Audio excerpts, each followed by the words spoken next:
Buenos días con las personas que van a observar el presente video.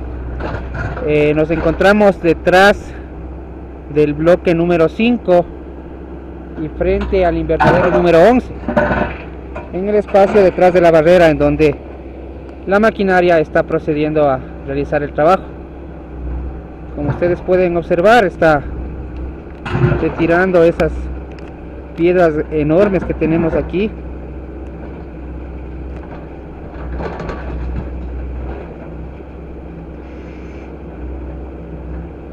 Para proceder a ponerlas en los orificios que teníamos también, porque este terreno prácticamente era un desnivel bastante pronunciado.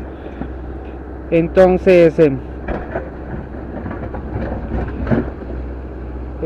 lo importante es que la maquinaria siga trabajando.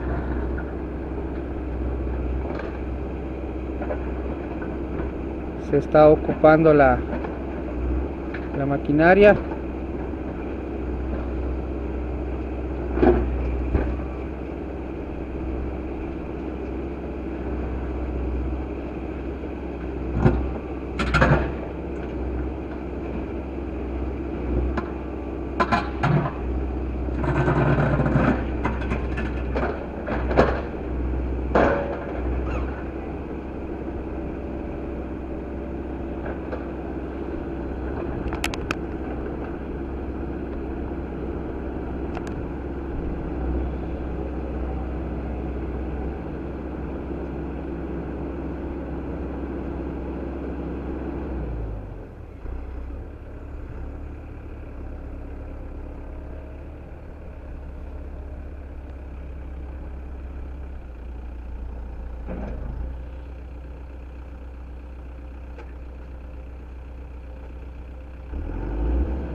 Es una piedra enorme esa que está ahí.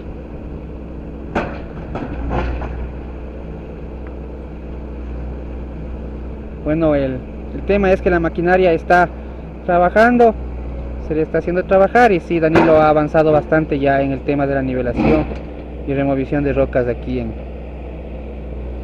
en el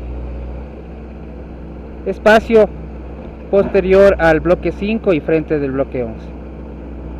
Es cuanto podemos informar. Nosotros estaremos haciendo más videos de cómo está evolucionando el trabajo y de cuánto se está utilizando la maquinaria.